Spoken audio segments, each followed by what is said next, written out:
അപ്പോൾ ഇത് രണ്ടിന്റെ ഒരു പ്രതിഷേധമാണ്. ഞങ്ങൾക്കൊരു മണ്ഡലത്തിൽ 10-30,000 35,000 വോട്ട് ഓരോ മണ്ഡലങ്ങളിലുണ്ട്. ആ വോട്ട് ഞങ്ങൾ പിടിക്കുകയും ഞങ്ങൾ നിൽക്കാത്ത മണ്ഡലങ്ങളിൽ LDFും UDFിന്റെ വിജയ സാധ്യത, അന്ന് BJP ജയിക്കാതിരിക്കാൻ വേണ്ടി മാത്രമായിട്ടാണ് ഞങ്ങൾ വോട്ട് ചെയ്യുന്നത്.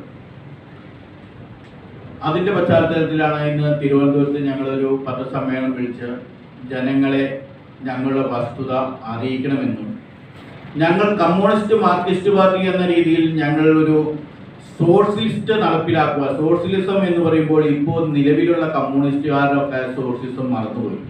നമ്മൾ എന്തിനാണ് കമ്മ്യൂണിസ്റ്റ് പാർട്ടി ആയാണ് സോഷ്യലിസം നടപ്പിലാക്കുവാൻ? അതുകൊണ്ട് സാമ്പത്തിക സോഷ്യലിസമാണ്. നമ്മളും നിങ്ങളും എല്ലാവരും സാമ്പത്തികമായിട്ട് തുല്യരാകുക എന്ന ലക്ഷ്യത്തിന് വേണ്ടിയാണ് ഞങ്ങൾ കമ്മ്യൂണിസ്റ്റ് പാർട്ടി പ്രവർത്തിക്കുന്നത്. നമ്മൾക്ക് അധികാരം കിട്ടുമ്പോൾ നമ്മൾ മറന്നുപോകരുത്. നമുക്കൊരു ലക്ഷ്യമുണ്ട്, സോഷ്യലിസം നടപ്പിലാക്കുന്ന ഒരു ലക്ഷ്യത്തിന്റെ ഭാഗമായിട്ടാണ് എൻ്റെ അറിവിൽ ലോകത്തെല്ലാ കമ്മ്യൂണിസ്റ്റ് പാർട്ടിയും പ്രവർത്തിക്കുന്നത്. ഇപ്പോൾ ഉള്ള ചില കമ്മ്യൂണിസ്റ്റ് പാർട്ടികൾ അത് വ്യതിചരിക്കുന്നു. അതിന് ഞങ്ങൾക്ക് വിഷമമുണ്ട്. ഞങ്ങൾക്ക് സോഷ്യലിസം നടപ്പിലാക്കാൻ വേണ്ടി പ്രവർത്തിക്കും. അതിനു വേണ്ടിയിട്ട് ഞങ്ങളോട് പിന്തുണ നൽകാൻ പറ്റുന്ന ഏതൊരു ഇന്ത്യൻ പൗരനോടും ഞങ്ങൾ വോട്ട് അഭ്യർത്ഥിക്കുന്നു.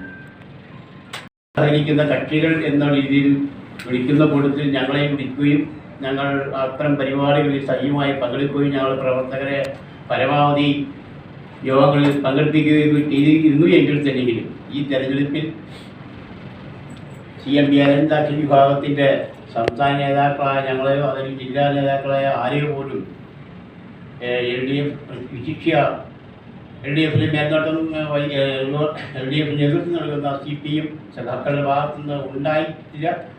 ആയതിൻ്റെ ഒരു പ്രതിഷേധമാണ് കോഴിക്കോട് ഞങ്ങളുടെ സംസ്ഥാന ജനറൽ സെക്രട്ടറി സഖാ വജീബ് മുഹമ്മദ് കോഴിക്കോട് മത്സരിച്ച് ഞങ്ങളുടെ സാന്നിധ്യം അറിയിക്കുന്നത്. എങ്ങനെ പോയാലും ഒരു പാർലമെന്റ് നിയോജകമണ്ഡലത്തിൽ 1,00,000 ലക്ഷത്തിൽ കൂടുതൽ വോട്ടുകൾ സ്കോർ ചെയ്യാൻ ഞങ്ങൾ കഴിയുമെന്നുള്ളത് ഞങ്ങൾ ഉറച്ചു വിശ്വസിക്കുകയാണ്. ഈ 2 മണ്ഡലങ്ങൾ ഒഴികെ മറ്റു മണ്ഡലങ്ങളിൽ വിജയസാധ്യതയുള്ള സ്ഥലങ്ങളിൽ ആണ് എങ്കിൽ തന്നെയെങ്കിലും CPM നേതൃത്വം LDFിന് ഇന്ത്യ മുന്നണിക്കാണ് ഞങ്ങൾ വോട്ടുകൾ ചെയ്യാൻ ഉദ്ദേശിക്കുന്നത്. അതുവഴി ഞങ്ങൾ പ്രതിഷേധം അറിയിക്കുന്നു.